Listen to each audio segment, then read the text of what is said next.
Assalamualaikum warahmatullahi wabarakatuh. Kami dari kelompok 9. Di sini kami akan menyampaikan materi tentang teknik dan metode pemecah problematika perkembangan peserta didik. Kelompok 9 terdiri dari Umdatusi Novianti dan saya Diani Rosidatul Azizi. Saya akan menyampaikan materi berikut ini. Pengertian problematika. Suatu masalah biasanya memuat situasi yang mendorong seseorang untuk menyelesaikannya, akan tetapi tidak tahu secara langsung apa yang harus dikerjakan untuk menyelesaikannya. Morsan mengatakan bahwa seseorang dianggap memiliki dan menghadapi masalah bila menghadapi 4 kondisi berikut ini. 1. Memahami dengan jelas kondisi atau situasi yang sedang terjadi. 2. Memahami dengan jelas tujuan yang diharapkan. 3. Memahami sekumpulan sumber daya yang dapat dimanfaatkan untuk mengatasi situasi yang terjadi sesuai tujuan yang diinginkan. 4. Memiliki kemampuan untuk menggunakan berbagai sumber daya untuk mencapai tujuan. Pemecah masalah perkembangan peserta didik. Krulik dan Rudnick mengenalkan 5 tahapan pemecah masalah yang mereka sebut sebagai heuristik. Heuristik adalah langkah-langkah dalam menyelesaikan sesuatu tanpa harus berurutan.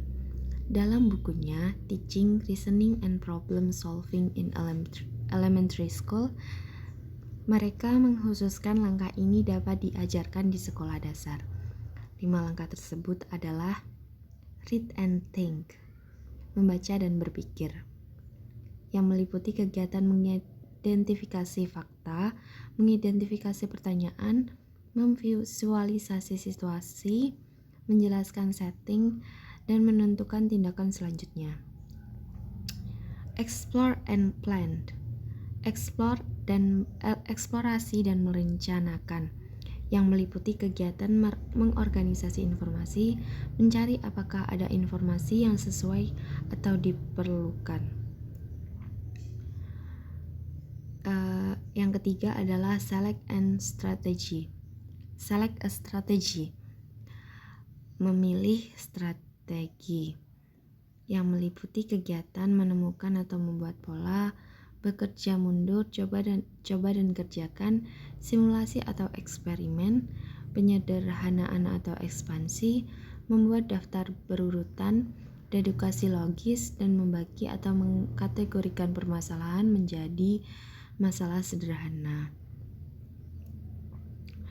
Yang keempat yaitu find an answer, menjawab jawaban, yang meliputi kegiatan memprediksi, menggunakan kemampuan berhitung, menggunakan kemampuan aljabar, menggunakan kemampuan geometris, dan menggunakan kalkulator jika diperlukan. Yang terakhir yaitu reflect and extend, refleksi dan mengembangkan, memeriksa kembali jawaban, menentukan solusi alternatif, mengembangkan jawaban pada situasi lain, mengembangkan jawaban atau generalisasi atau konseptualisasi, mendiskusikan jawaban, dan menciptakan variasi masalah dari masalah asal. Metode pemecahan masalah perkembangan peserta didik. Karena pemecahan masalah dianggap sulit untuk diajarkan dan dipelajari, maka berbagai penelitian banyak mengkaji hal ini. Fokus penelitiannya adalah tentang karakteristik masalah, karakteristik siswa yang mampu dan tidak mampu menyelesaikan masalah, serta strategi-strategi pembelajaran pemecahan masalah. Berikut ini adalah beberapa hasil penelitian tersebut yang dirangkum oleh Reis et al. Tahun 1989. Yang pertama, strategi pemecahan masalah secara khusus harus diajarkan sampai siswa dapat memecahkan masalah dengan benar. Kedua, tidak ada strategi yang optimal untuk memecahkan seluruh masalah atau soal. Beberapa strategi sering digunakan daripada yang lainnya dalam setiap tahapan pemecahan masalah. Ketiga, guru harus mengajarkan berbagai strategi kepada siswa untuk dapat menyelesaikan berbagai bentuk masalah.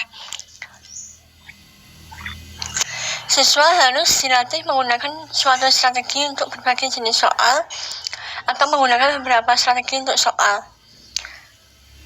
Berikutnya, siswa perlu dihadapkan pada masalah dengan cara pemecahan yang belum dikuasainya atau tidak biasa, dan mereka harus didorong untuk mencoba berbagai alternatif pendekatan pemecahan. Yang terakhir, prestasi atau kemampuan siswa dalam memecahkan masalah berhubungan dengan tahap perkembangan siswa. Oleh karena itu, tingkat kesukaran masalah yang diberikan harus sesuai atau patut dengan siswanya. Menurut Reis et al. Tahun 1999, agar memecahan masalah lebih efektif, maka guru perlu memahami faktor-faktornya, yaitu waktu, perencanaan, sumber belajar media, teknologi, serta pengelolaan kelas. Waktu yang direncanakan harus efektif dan sesuai dengan kemampuan serta proses berpikir siswa. Sebaiknya, guru mampu memperkirakan waktu yang diperlukan oleh siswa dalam menyelesaikan suatu soal maupun beberapa soal.